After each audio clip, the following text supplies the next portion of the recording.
The air was electric with pride and celebration. Families packed the school auditorium, balloons bobbing, cameras flashing. For one Marine, the day was about a promise kept. A father watching his son walk across the stage, diploma in hand, a future unfolding.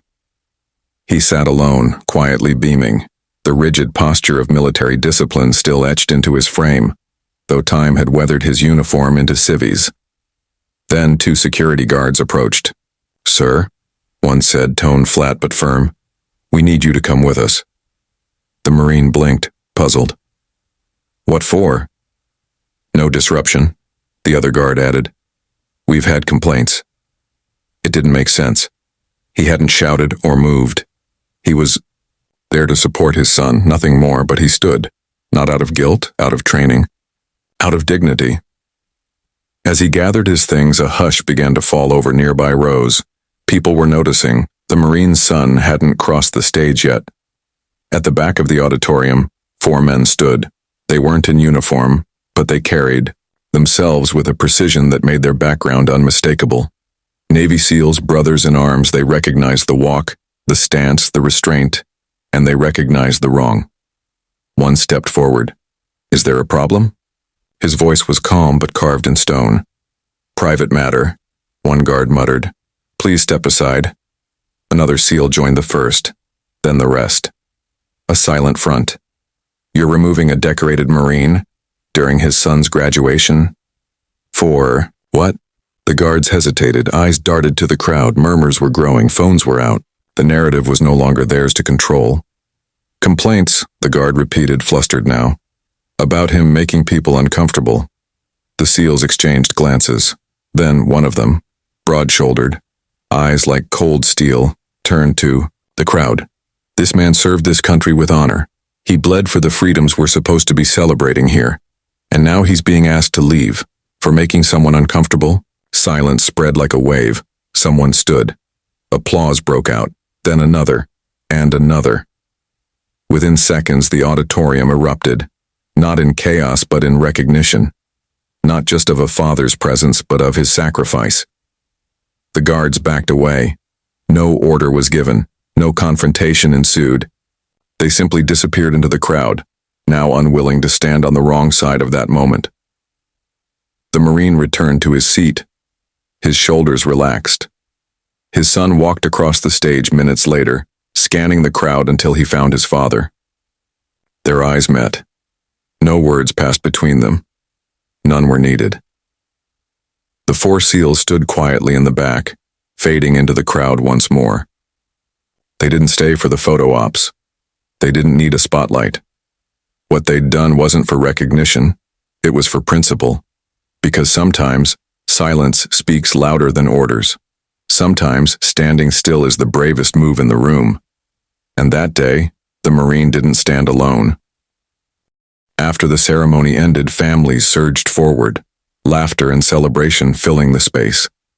The Marine stayed seated a moment longer, watching his son embrace classmates, teachers, friends. He didn't want to overshadow the moment. He never did. But his son saw him, came straight to him, cap still tilted, pride shining through damp eyes. "They tried to make you leave?" the boy asked. The Marine stood, rested a calloused hand on his son's shoulder. "They tried," he said.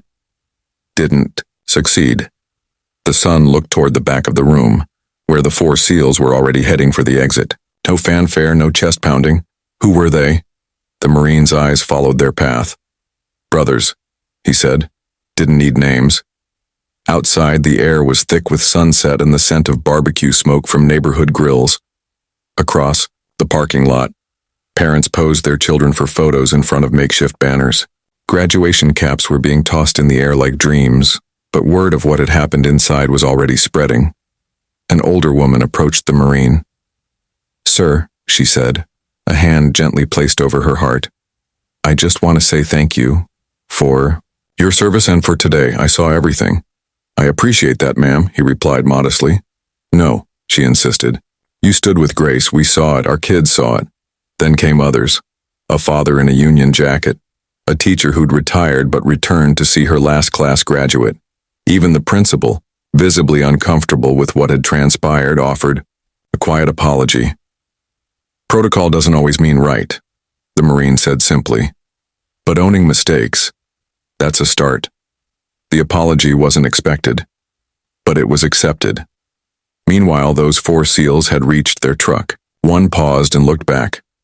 Man still got his spine, he muttered, almost to himself. Another laughed. Didn't expect anything less. They didn't stay long. They hadn't come for a fight, and they weren't leaving as heroes. They'd simply seen wrong and stepped into it the way they'd been trained to, not with rage, not with noise, but with presence.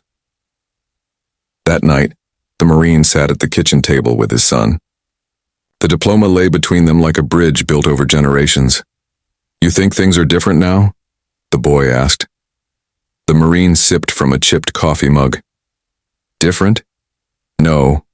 People will always fear what they don't know, what they don't understand."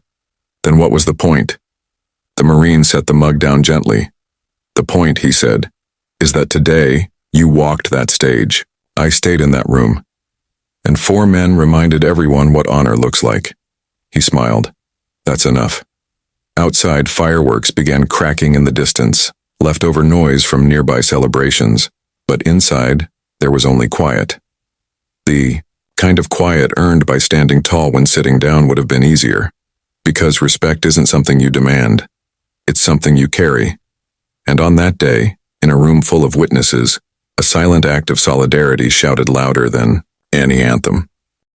3 years later, the son stood at another ceremony. Different stage, different city.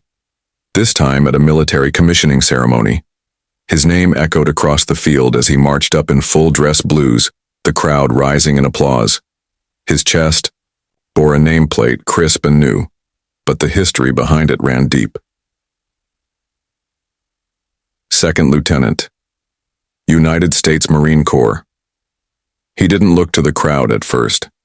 He kept his eyes forward, locked in discipline and pride. But as he reached the podium and saluted, he allowed himself a brief glance. There he was, his father, seated again in the crowd. This time front row, no guards in sight. The same proud posture, the same silence. The boy, no longer a boy, remembered every second of that day back in high school. The sting of confusion when the guards tried to remove his father. The disbelief. The helplessness, and then the stillness, the shift in the air when those 4 men rose without hesitation. That moment had changed him. Not just emotionally, not just as a son, but fundamentally. Because on that day he saw what strength could look like without a shout. He saw what power meant without dominance. And he understood that some uniforms come off the body but never leave the soul. After the ceremony, people gathered again, smiling, clapping, calling out names. He made his way through the crowd until he reached his father, who was waiting near the edge of the field. They embraced, wordless again at first. But then his father spoke, low and steady. "Your mother would be proud." The young Marine nodded. "She always said I'd be too loud for officer school." His father smiled. "You found your volume." He pulled back and handed his father something. A folded flag, not official, but ceremonial. Embroidered in the corner was a quote. "Presence is the loudest silence in the room." The father held it, fingertips tracing the words. His voice caught in his throat. "I had it made," his son said, "to thank you, and them." "The SEALs?" the father asked. The son nodded. "Still don't know their names, but I know their example. I try to live up to it." There was a pause.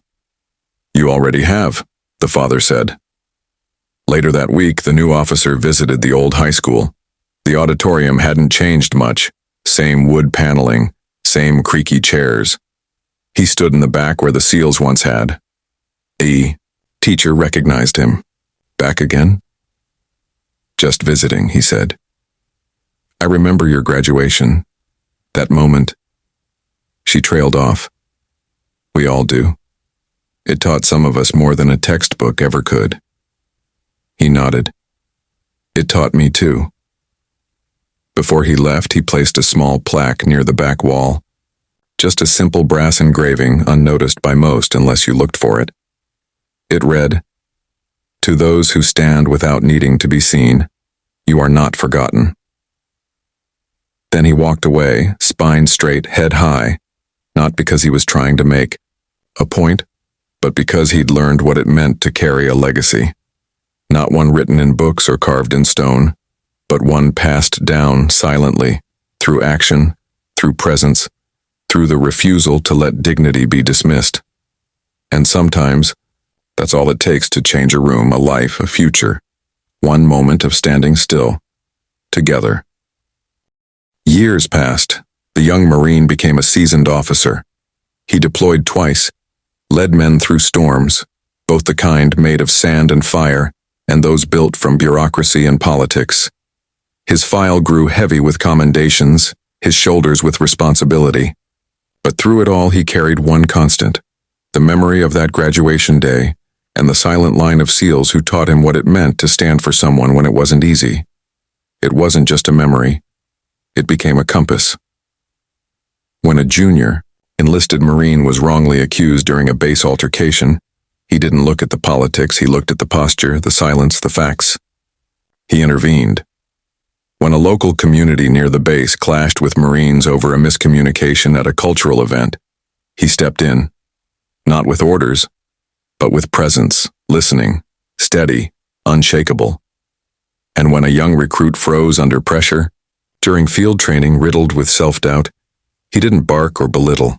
He sat with him, quietly, steady, until the panic faded and the mission resumed. That kind of leadership didn't make headlines, but it made men. Then one day, after nearly a decade of service, he received an envelope in the mail. No return address. No name. Inside, a single photo, grainy from a phone. It showed 4 men standing in the back of a school auditorium. Their faces were partially turned. It was that moment. The moment everything changed. Written on the back, in black ink, "We saw you become who you were meant to be. Keep standing. Brothers." He stared at the photo for a long time. Later that week, he had it framed. Hung it in his office beside his commission certificate, not for visitors, but for himself. A reminder that real strength isn't noise. It's the choice to stay when others walk away. That same month, he was invited back to his old high school. Again. This time, not as a visitor, as the keynote speaker. He stood at the podium in full-dress blues, eyes scanning the packed auditorium, students fidgeting, parents filming, teachers quietly praying for the clock to move. He began simply, "Years ago I sat where you are, and someone tried to remove my father from this very room, not because he was disruptive, not because he caused trouble, but because someone said he made them uncomfortable." He let the words settle, but 4 strangers stood up that day. They said nothing. They didn't raise their voices, they didn't make threats, they just stood. The auditorium was silent now. That day changed me. Not because I saw a fight, but because I saw restraint, honor, brotherhood. He paused. Some of you will go into the world looking to make noise, and that's fine. But don't forget this. Sometimes the loudest message is sent when you stay calm, stay grounded, and simply refuse to move from what's right. Afterward, people lined up to shake his hand. Students asked for photos. Teachers thanked him for his words. But one older janitor waited until the crowd cleared. He stepped forward, smile crooked, eyes wise. "I was there that day," he said softly. "Heard it all from backstage. Never forgot it. Still talk about it with my grandkids." The Marine smiled. "Glad to know it meant something." The janitor nodded. "It still does. You never know who's watching when you stand still." The Marine turned back for a final glance at the stage, the crowd, the place where it all began. Then he stepped into the hallway. Another room. Another life. Still. Standing, still silent, still heard. The Marine, now older, slower in stride, deeper in thought, sat alone on the porch of a small home nestled outside of Quantico. The flag on the mailbox waved lazily in the late summer breeze. the sun falling over a yard that had seen decades of footsteps, toy trucks, and proud departures. He was retired now, had been for years, but former never quite fit. Service, once etched into bone, didn't leave just because the clock did. He didn't move much anymore. His knees ached, and he carried the weight of old injuries in every careful step. But his mind was still sharp, razor sharp, and memory was a film reel he watched often. One moment played more than others. That graduation day, not because of the insult, but because of the answer. He still remembered the shifting air in that auditorium, the sound of chairs creaking as 4 men stood, not in protest, but in principle. They hadn't known him, but they knew him, knew the code, the brotherhood, and he remembered his son, the boy's eyes wide with confusion, fear, and then something else. Realization, resolve. That had been the beginning of everything.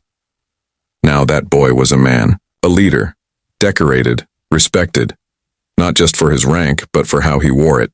Not loud, not brash, but still, unmovable, like his father. And today the son was visiting. He heard the car door shut, the boots on the gravel. The door opened without knocking, just like always. "Pop," came the familiar voice. "Are you up?" The old Marine smiled.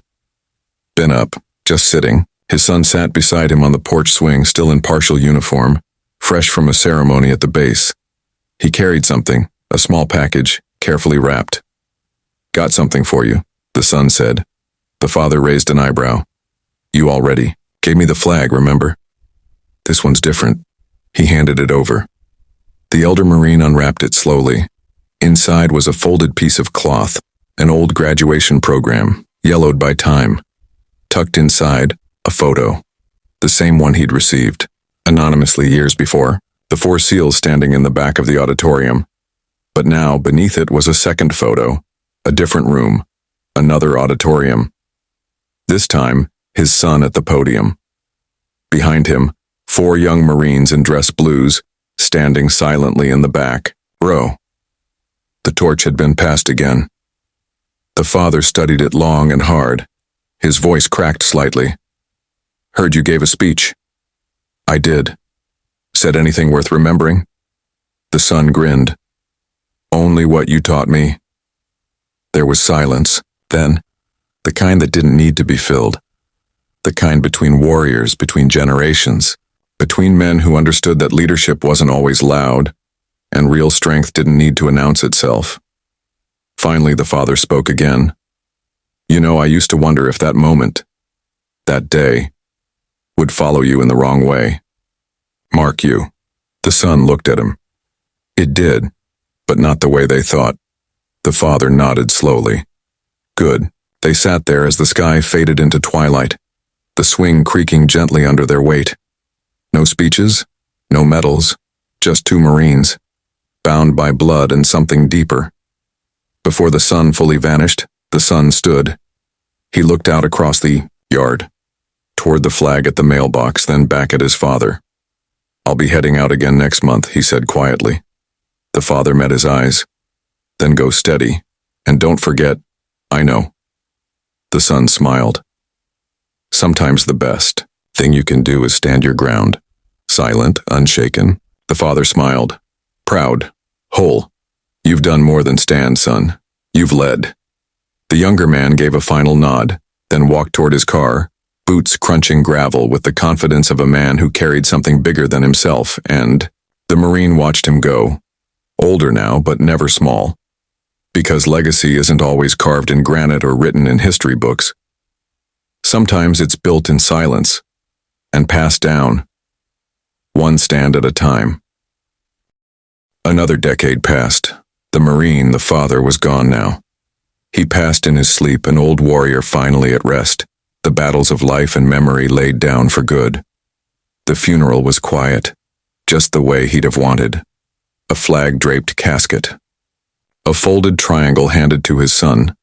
No eulogy longer than it needed to be, just a whisper from the chaplain. A man of few words, but none wasted.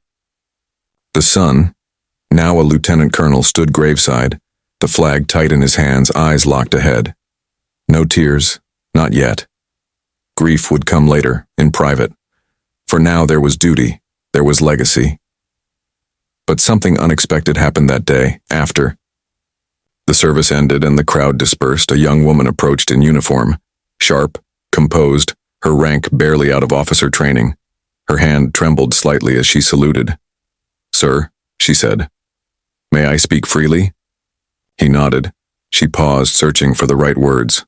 "My grandfather was in that auditorium." The lieutenant colonel turned to face her fully. "The one from your graduation," she clarified. "He told me that story my whole life.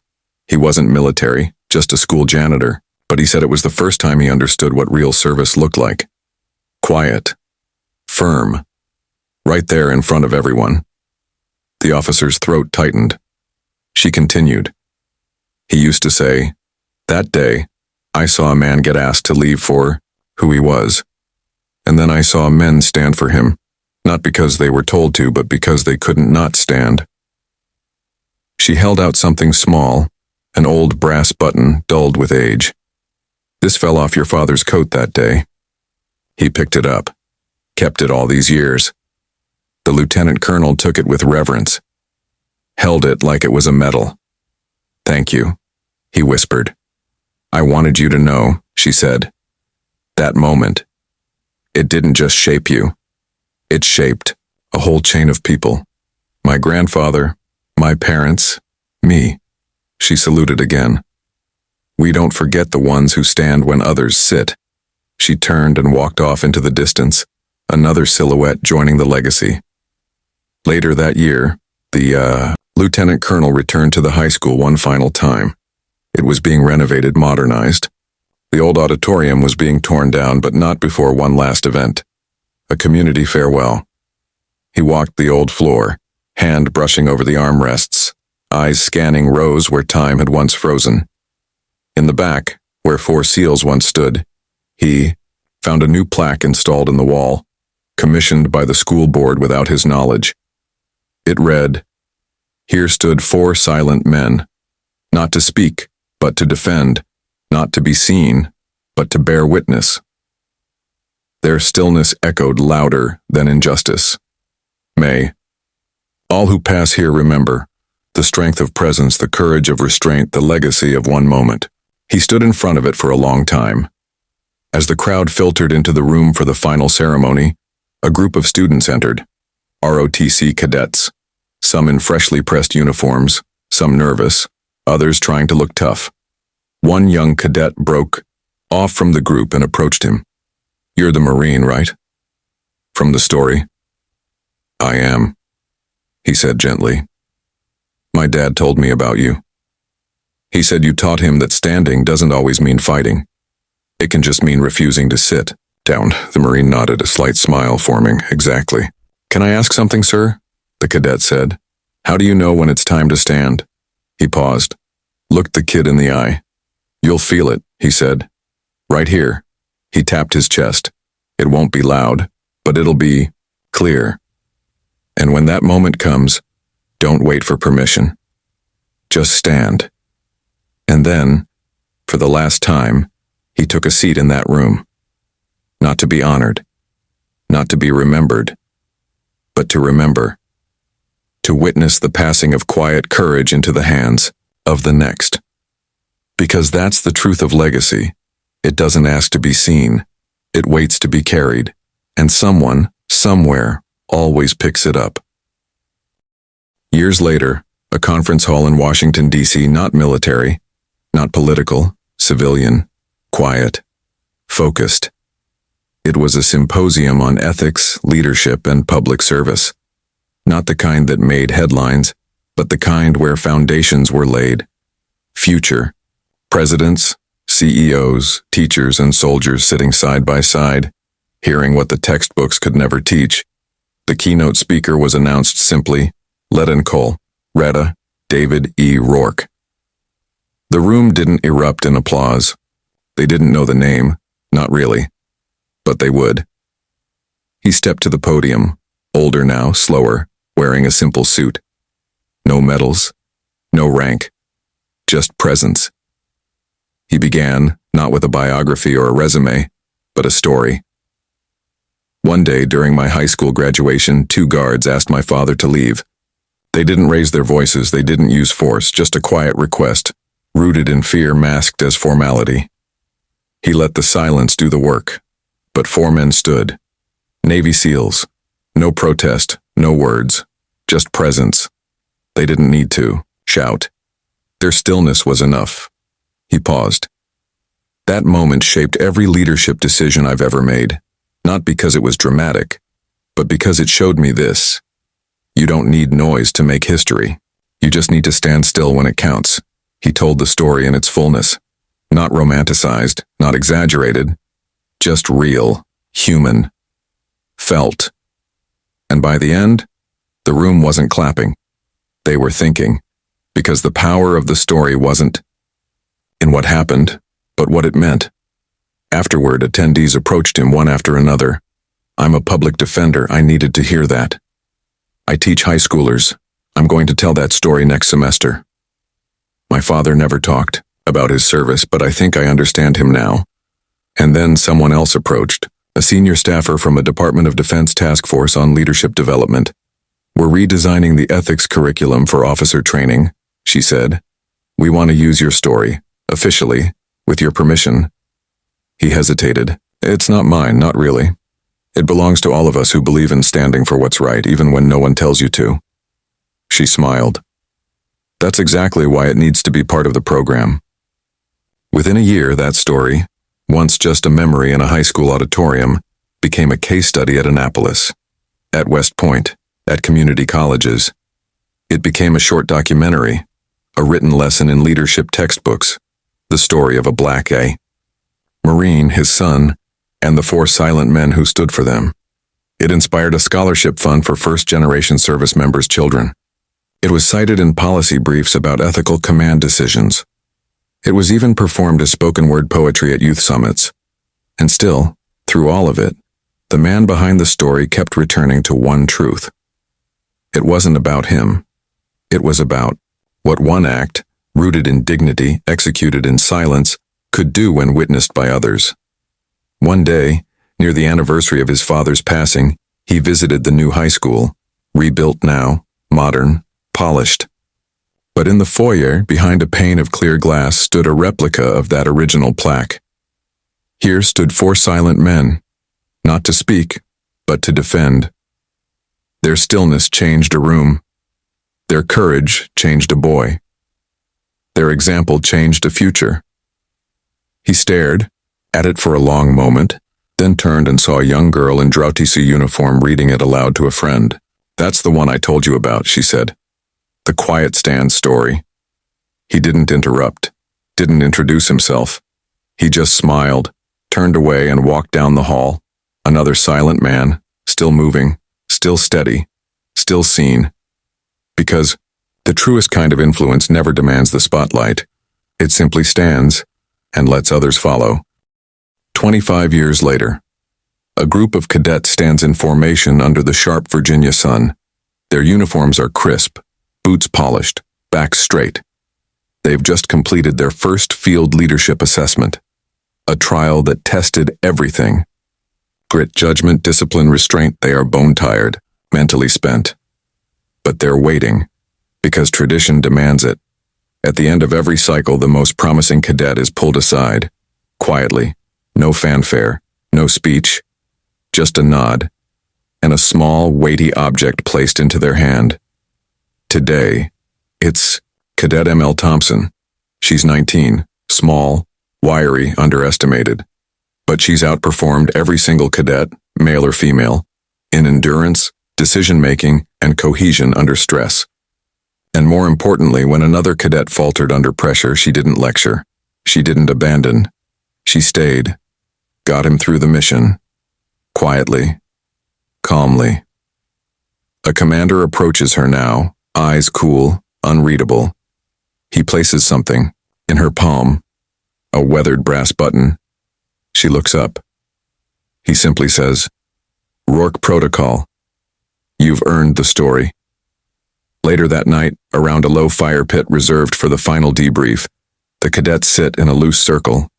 Someone brings out the old box, the one with the button, the photos, the plaque copy, and the laminated sheet containing only a title, The Quiet Stand, and someone begins reading. In a crowded high school auditorium, a Marine father was asked to leave, but 4 SEALs in the back of the room stood. They didn't argue. They didn't shout. They just stood. Because sometimes the quietest thing in a room is the most powerful thing in it.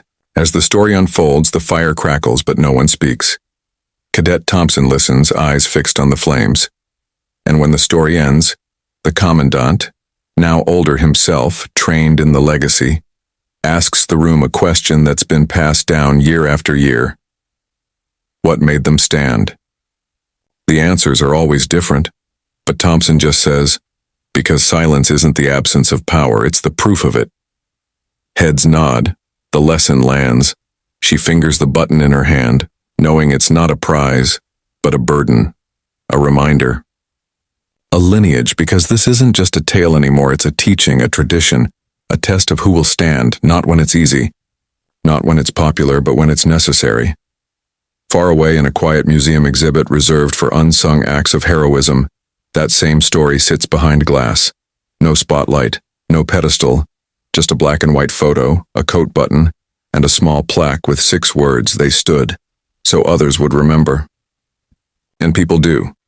Students, soldiers, fathers, daughters, strangers. They carry the lesson not in lectures but in instincts, to pause, to stay, to rise, because of 4 men who stood still, because of a father who held his ground, because of a son who led in silence, because of the kind of courage that doesn't need an audience, the kind that echoes anyway.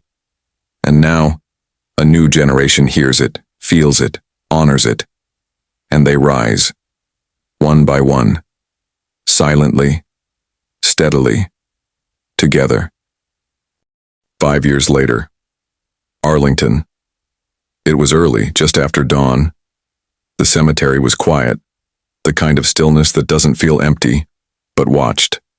The sun broke the horizon slowly, light spilling across rows of white stones like a reverent hand.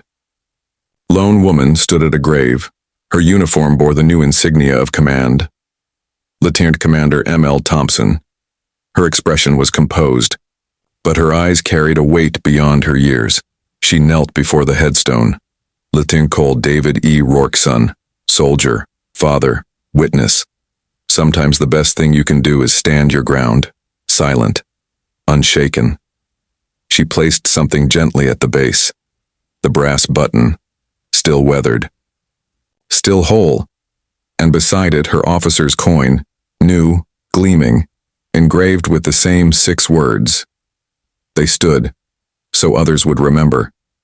Behind her, a small group of cadets stood in formation, watching, not intruding, just there.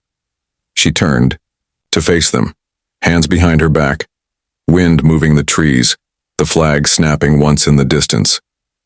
This was the man who showed us what stillness can do, she said softly. Not through orders, through example. A pause.